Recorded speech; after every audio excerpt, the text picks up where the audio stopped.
Bien, nous avons étudié deux propriétés importantes de l'eau qui étaient l'autodissociation, qui est liée à ce qu'on appelle la notion de pH, et la conductivité électrique ou la résistivité électrique, qui traduit en fait le taux d'ions qu'on peut rencontrer dans l'eau.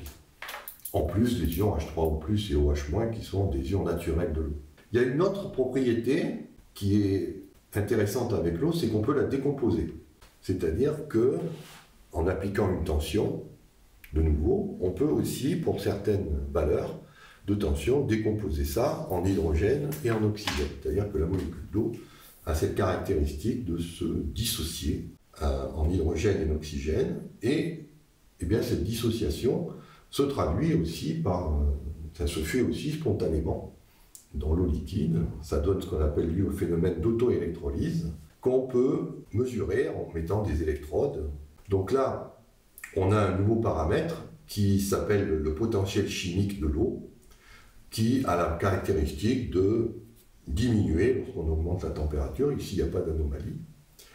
Et quand on connaît ce potentiel chimique de l'eau, ce qui se mesure en kilojoules par mol, eh bien, on peut caractériser cet équilibre d'auto-électrolyse, puisqu'il y a aussi un potentiel chimique du gaz hydrogène et un potentiel chimique du gaz oxygène. Et donc, comme il y a une potentiel chimique de l'eau, on va traduire ça par ce qu'on appelle un potentiel redox.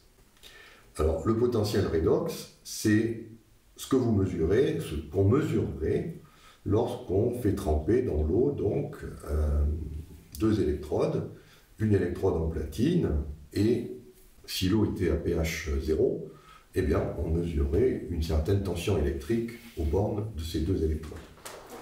Alors, dans la pratique, on ne peut pas faire ça, parce que, vous voyez, il faut faire brûler de l'hydrogène, et pour être à l'équilibre, et si vous faites brûler de l'hydrogène, toujours un problème, le gaz hydrogène est un gaz très explosif, donc il faudrait avoir une pièce sécurisée, il ne faut pas que les gens rentrent avec une cigarette, enfin bref.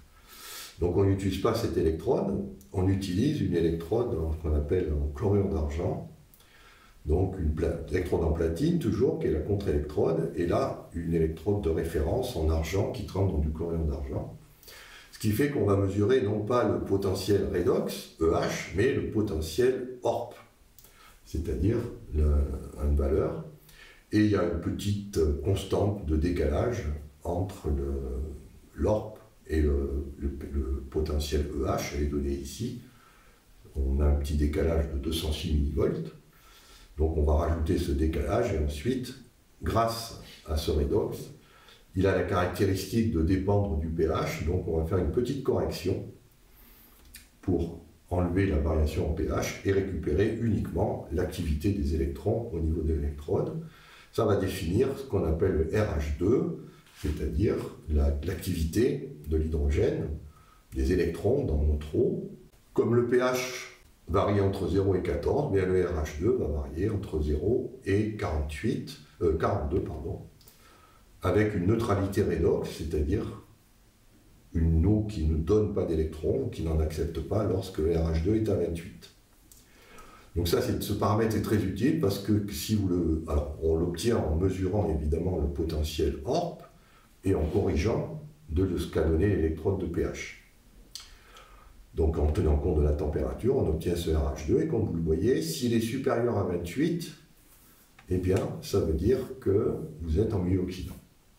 Vous avez de l'oxydation en fait, votre eau va être oxydante, c'est-à-dire qu'elle va avoir tendance à capter vos électrons. Si vous êtes en dessous de 28, elle est plutôt réductrice, c'est-à-dire qu'elle va plutôt fonctionner comme un donneur d'électrons. Alors, le déséquilibre entre la réduction qui va de 0 à 28 et l'oxydation qui va de 28 à 42 est évidemment lié au fait que quand vous dissociez l'eau, vous faites 2 fois plus d'hydrogène que d'oxygène. C'est pour ça que le domaine redox réducteur est 2 fois plus grand que le modèle, que la zone oxydative. Dans cette zone réductrice, on peut identifier 3 grandes zones.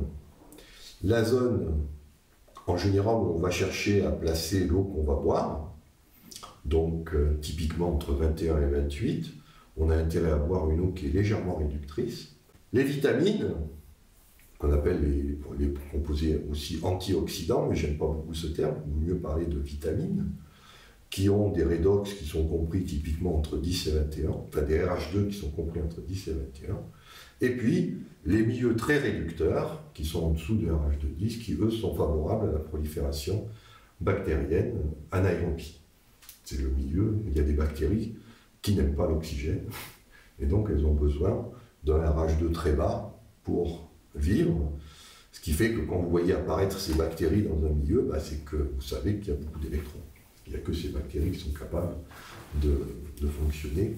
Ça veut dire aussi qu'il y a très peu d'oxygène. Voilà donc pour ce paramètre qu'on appelle le RH2.